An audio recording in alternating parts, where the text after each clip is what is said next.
Hello, my name is Andre. Welcome to my studio and welcome to my YouTube channel.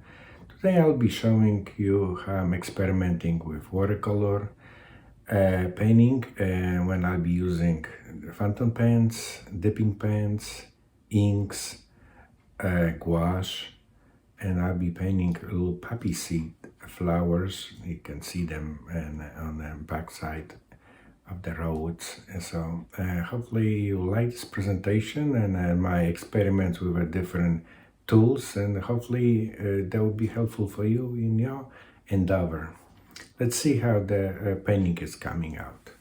Okay, my first tool I'll be experimenting with is a glass dip pen. They come in different sizes, colors, and prices from like $5 to $300. And the next one is a dipping pen, a regular old-fashioned. I'll be start working with a burn umber. That's a acrylic ink, and we'll see how it goes.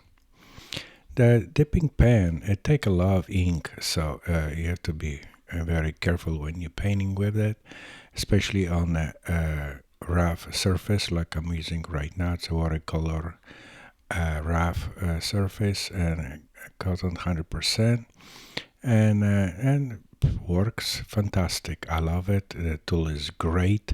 You can change lines and thickness of lines, depends how you're holding the pen.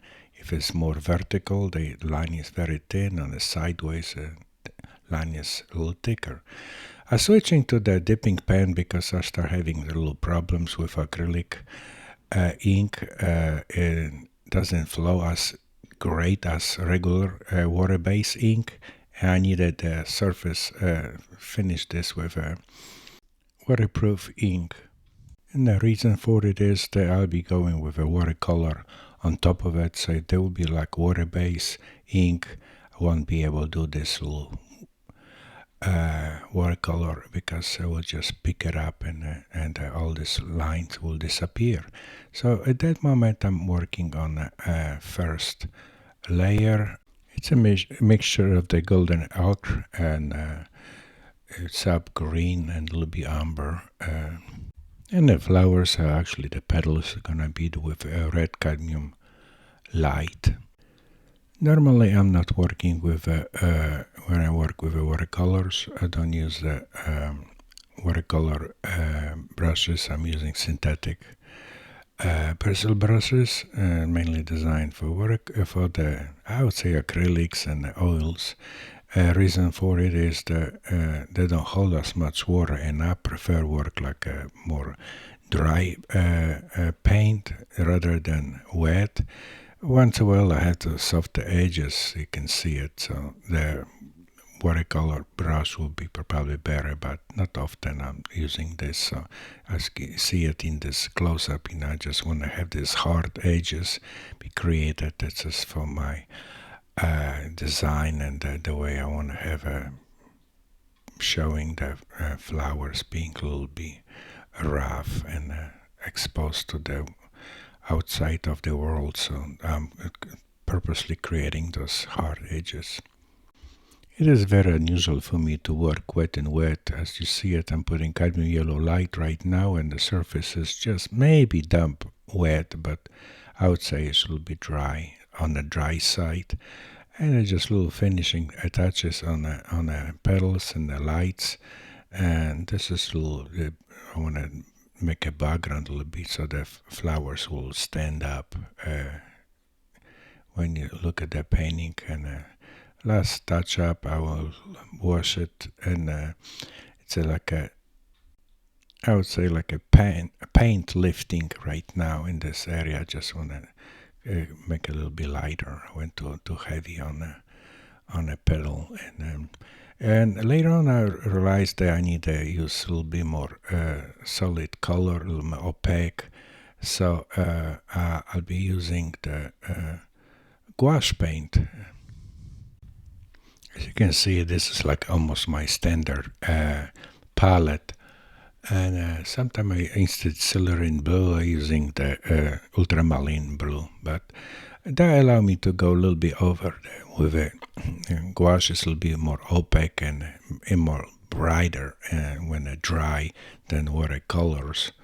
The tendency watercolors is more transparent, but in this case, I don't care about transparency at that moment. So I'm using gouache, and they allow me to put this little, instead Chinese white, I just go straight gouache, titanium white, and that will give me this contrast I'm looking for it in flowers, and also give me the chance to put the reflection of the lights on the areas when I'm looking for.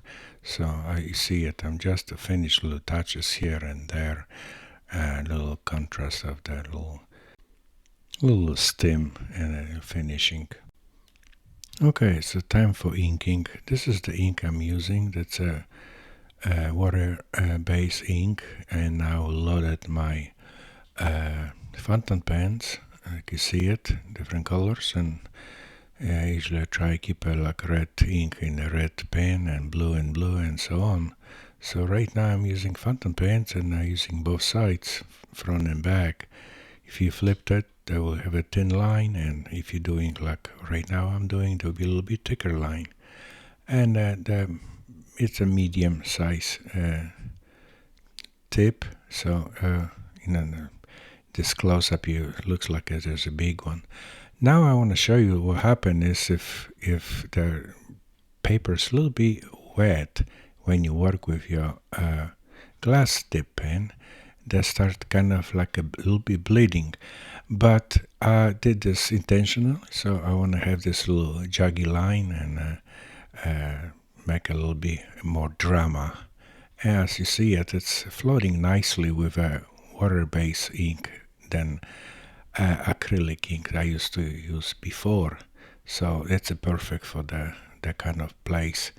And I go back with a black ink, but somehow it start bleeding through paper, and I got a little bit bluish black, but that's okay. I'm gonna later on use a black ink, waterproof ink, and I will fix that problem. But like you see it, I want to make this little drama and like a little bit movement of air hitting the petals and steams, and make a little bit more excitement of this little semi-abstract painting of flower.